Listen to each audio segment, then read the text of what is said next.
Recording. Okay, here we go. Okay. What do we got? So, what inspired you to start this business? Okay, so I was working as a graphic designer and an illustrator, Okay. doing work for clients all over the world. Wow. And it involved basically me working about 12 hours a day looking at a computer screen. Huh. And I got tired of that. So I thought, well, maybe I'd go out and teach a class. I like kids, I like drawing, I'll go teach a drawing class. So I started teaching one drawing class a week, and I loved it, and it was like the universe said, yes, more. So I just kept doing more, offering more classes, and people kept signing up for classes. And now we have this space where people come 6 days a week to take classes. And it's not just me teaching, it's myself and 5 or 7 other people that do the teaching here. So it was just really a situation where I felt like I wanted a little change, and the universe said yes. And I think that's an important thing, is you really have to pay attention to what the market is looking for, or what the universe wants. Because a lot of people have ideas that they think are great, and they're just not properly timed, or in the wrong market, or they don't have it fine-tuned enough to succeed. Right, yeah, of course. And the other thing that's important about this business is you can take an art lesson on YouTube, but it's not the same as coming and having a teacher interact with you. Oh, of course not. So that, combined with the fact that they pull art out of the schools a lot of kids that like art don't get enough of it. So they're coming here to get their additional art that they want. Does that make sense? That makes perfect sense. Okay. How'd you finance the business? The business was purely self-financed. So I'm a big proponent of don't spend too much. Try to do things, conservatively. But at the same time, you need to make sure that you have the supplies and the software and the things that people want. Right, yeah. So I did it slowly. I did it carefully.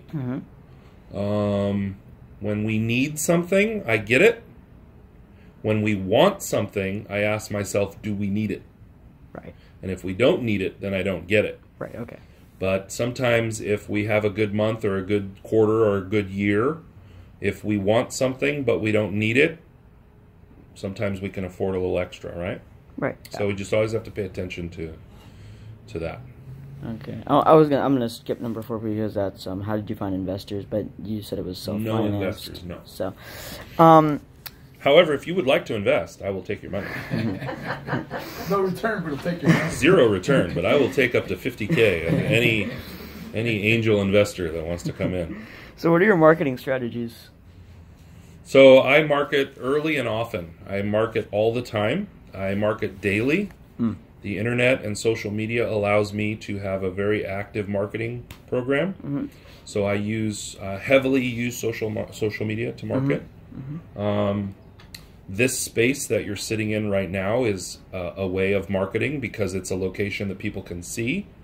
I don't know if you noticed, but there's a large sign as you pull into the parking lot that says Bigfoot Art Classes. Yeah. So the extra rent that I pay here to be in a more accessible location, and the sign on the street that's always important. we also do sign twirling. I have done print ads throughout the years in the past, but oh, sorry about that. No worries.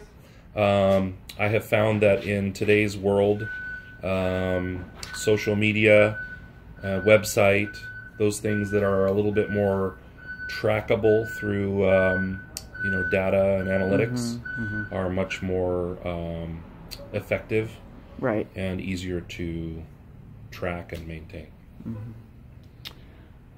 So, Yeah, sure. This isn't your first location, so where did you start? We've always been along this corridor here. It's a little bit more affordable here, and you're still on a main drag.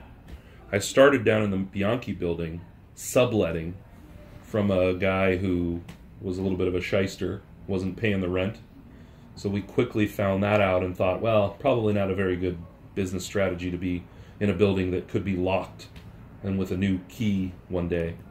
So we moved to a more professional location down the street here on Jefferson in a nice Class A office building. And that really was great, but not perfect for classes. Had a small space. So then I moved down here to the warehouse space that you guys are familiar with, and that gave me the ability to do a ton of classes, anything we wanted to do, and not worry about the floor and put art on the walls and, right? Just one big space. But the problem with that space was it was a little bit hard to find. And there was you couldn't see it. So really the focus became, how can I make this more accessible and visible for people? And that's where this space came in, because you've got the windows there. This is an important component. This window right here, even though you're sitting in the lobby, you can see that there's organized classes going on. It's not just babysitting, that we're going through curriculum and we're teaching them technique. So my goal was always, if people could see what I do, it's like magic. As any teacher knows, what we do really is magic in some ways, without being too egomaniacal, especially when we love what we do and we're organized. I mean, it makes the world a better place. So now that people can see it, come in and see what we do, it should only grow. How many years have you been in this business? 20 years. This is our 20th year teaching classes. Wow. Do you get a lot of walk-ins through here now? A lot more, yeah. Okay. A lot more. Really? Good. That's good. That is good. Yeah. Wow. So what was the most difficult part of starting the business? Everything. Starting your own business is very, very, very, very, very hard. I would not recommend it for 90% of people. You don't have the stamina. You don't have the finances. You don't have the patience. You don't have the background. You don't have the security. You don't have what makes you comfortable. To be an entrepreneur, you have to be comfortable being uncomfortable, because there's no gravy train. I have to do everything. There's no vacation time paid. There's no sick days. There's no 401k unless I do it myself. So everything is very difficult. Not to be overly dramatic, but I think a lot of people have entrepreneurial ideas and they think, oh, I'll just do it. And for some people, they can. But there's a great deal of the population, I would guess 90%, that really are better suited having a job in a cubicle, getting a check. Yeah. You might have an idea. You might have, desires to be more independent or do your own thing. It's very, very difficult. Right. And this business could fail tomorrow for any number of reasons. And I know that. So today I'm working to make sure that that doesn't happen. And every day I work to make sure that this doesn't fail tomorrow. Not in 6 weeks, not in 6 months, tomorrow. Right? Right. I could get one bad review and it could go viral, and this whole thing could shut down. Right? Right. A kid could get a paper cut and bleed and people could freak out, right? So I have to be very careful to make sure that this is not only successful today, but tomorrow we are set up to succeed again. Are you leaving right now? Yeah. Here's your exact, and I'm going to put my stuff in my car. Okay. I'll be right back. Okay. Sorry about that. Great. No. No problem. Okay. And then what happens with that too is, you're right. I mean, you always have to save. You always have to put something away, and that's hard to do. Like, people just mentally don't think like that. Like, you know what I'm saying? They got to put stuff away, and that dwindles your resources and your savings. It's not for everybody. It really I isn't. can't imagine, right? I have the benefit from both of my parents were entrepreneurial. My mom ran her own business for 40 years. My dad was in charge of a winery, but always did other things. And when he retired from his winery job, he started his own business. So I am very well versed in how these things work and develop and succeed or fail. And so I think part of my success, if you can call it that, is just being sort of always in an environment where I saw that it could work if you worked really hard. And, I know that you have to worry about it, and I know that you have to react to things, and things don't always go the way you want, but I know that, and I don't expect anything different. Oh. Does that make sense? Yeah. I'm going to have you push pause real quick, and I'm going to try to get her. I'm safe. Okay. Yeah. So what lessons or advice would you give to other entrepreneurs? Small bites. Okay. Small bites. If you think you have a good idea, try it on a small scale. See how it goes. See if you truly have the mettle to do this. Thanks. Thank you so much. And then we'll talk about Yeah. the Wednesday thing. Yes, on the floor in my desk, I printed I'm doing boys projects and girls. Okay. So grab that one. Okay. That gets you a sample for the boys. Yes. And I'm also going to print one with girl characters on it. Okay. I think this might be too big. Those are big canvases, and he can crop them however he wants. And you think they'll just do one image? They can do one or multiple. Okay. If you want them smaller, I can print them smaller. Yeah, maybe a little bit smaller. Smaller. Like this one's probably okay. Mm-hmm. But this is 8.5 by 11. That's 8.5 by 11. And the canvas is 10 by 10, so this would pretty much take up a lot of the canvas. Well, yeah, but you can move it off the side and crop it, and he doesn't have to be all on there, yeah? True. But true. that's fine. Yeah, yeah. I just wanted to give you the ability to... Yeah, thank you. Bigger looks better, typically, in my opinion, when you're doing compositions. You want to have some... No problem. What were we saying? What were we talking about? Bite off, slow bites. Don't take a big chunk. Instead of leasing a space in a mirrored office building in the center of town, start it in your garage, or start off and figure out what you're doing, right? Okay.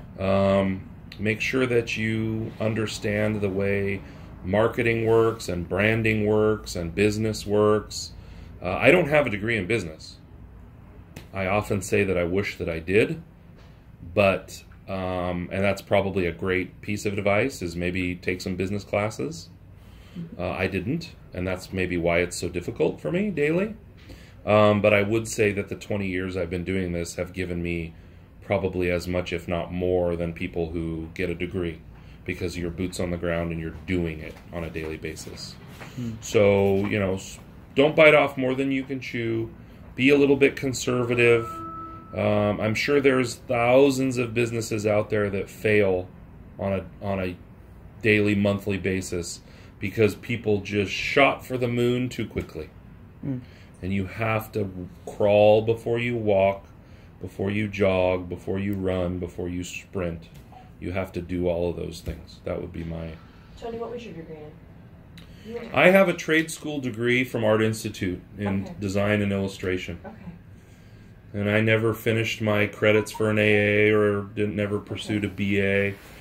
Because in the design and illustration world, you don't need that. Hindsight, I would like to have a BA. I could go teach in a school district if I had that. I think that would have been a good career for me. But realistically, this is really where I belong. This is, I think, my destiny, So I'm one of those lucky people that I'm doing what I want to do.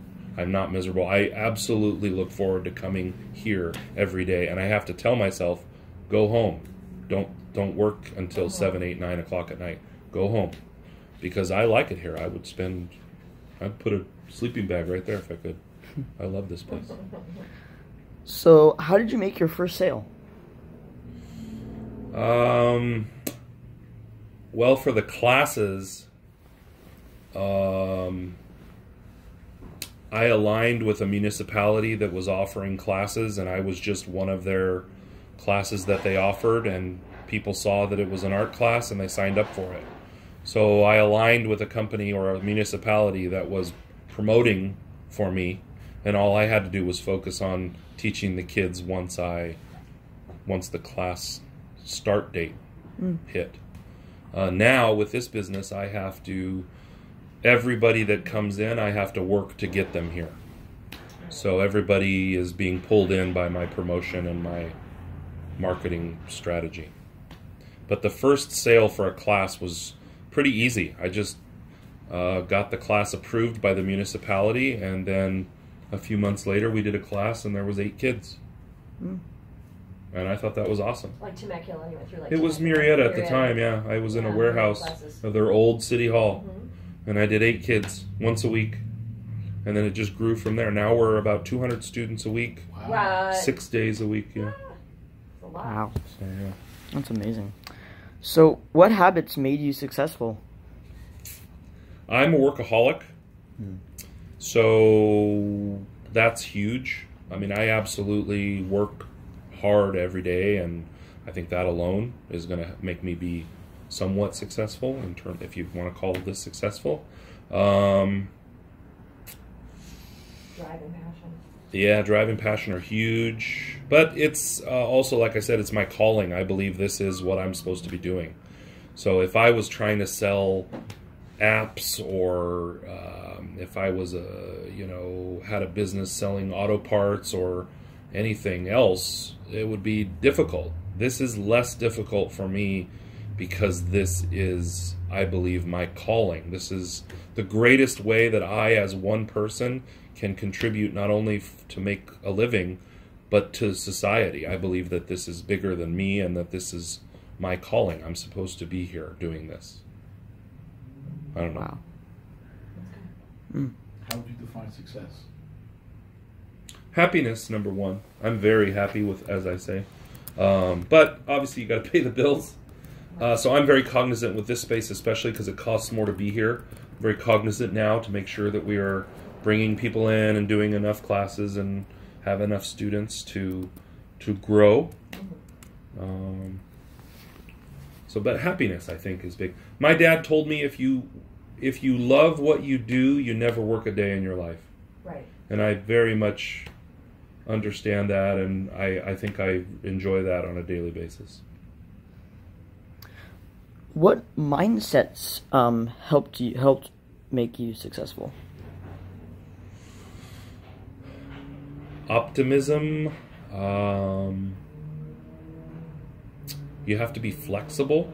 Mm-hmm. You have to be proactive. Mm-hmm.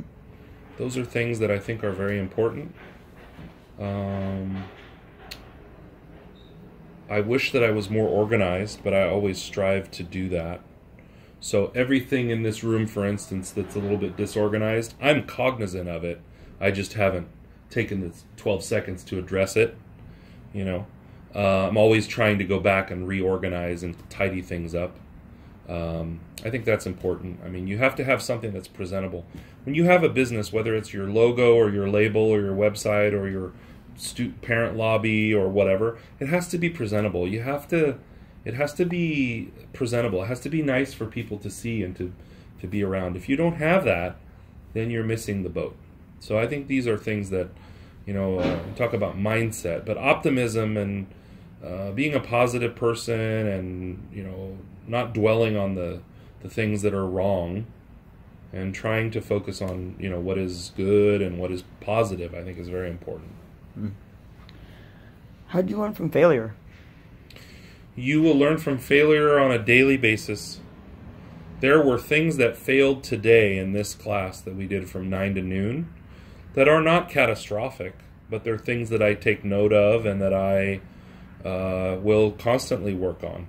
Failure is a daily reality. Hopefully not on a catastrophic level, but little things that don't pan out or that didn't finish or that didn't turn out the right way.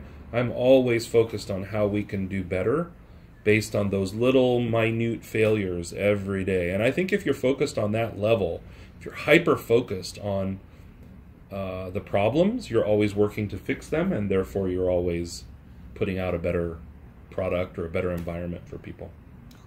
That makes sense, yeah. What would you have done differently?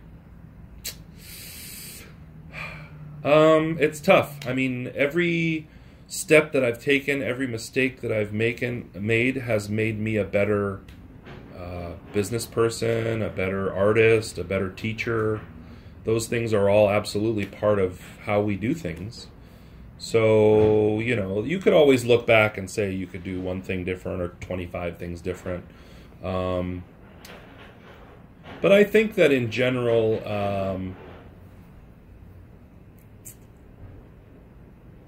probably a little more research is a good advice for everybody. Do a lot of research. Make sure you understand what you're doing.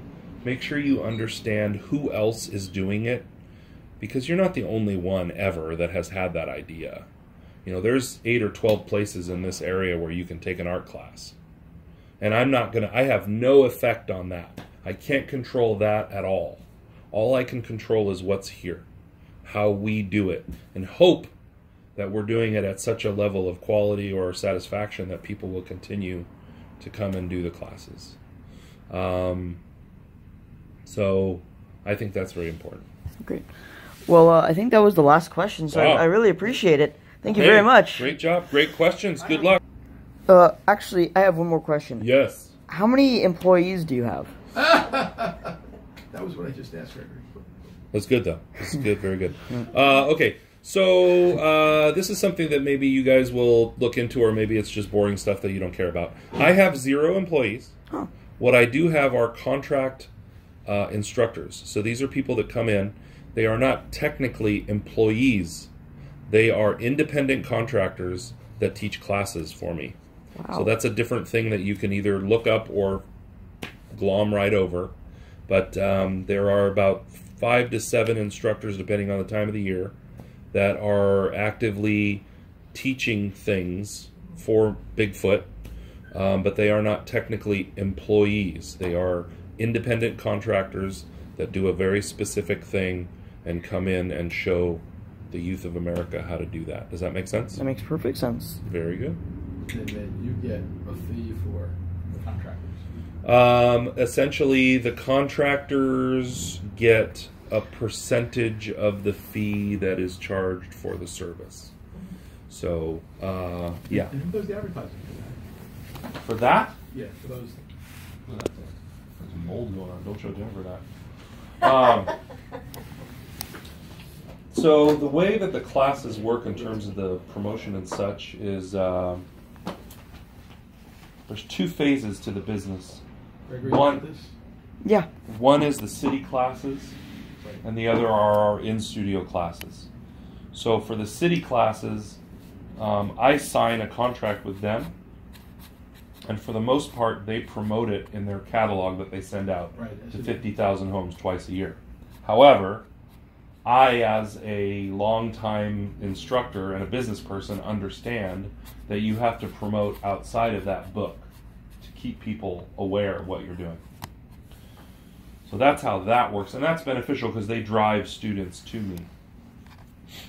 For the classes that we do independent of the city, I'm constantly marketing through social media and our website. But if you have, for lack of a better term, if Katinka is an independent contractor, Yeah. you advertise for her class. Yes, I am in charge. My role is to make an environment so that the teachers just come in and teach.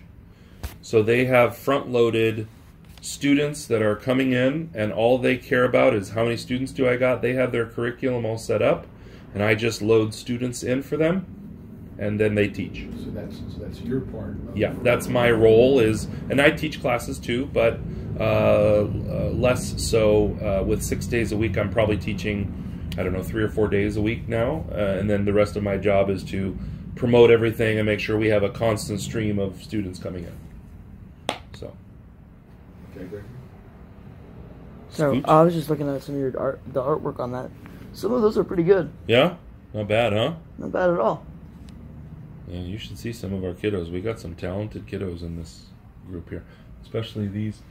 These are kids that were with me for about a decade that got a little college money when they finished.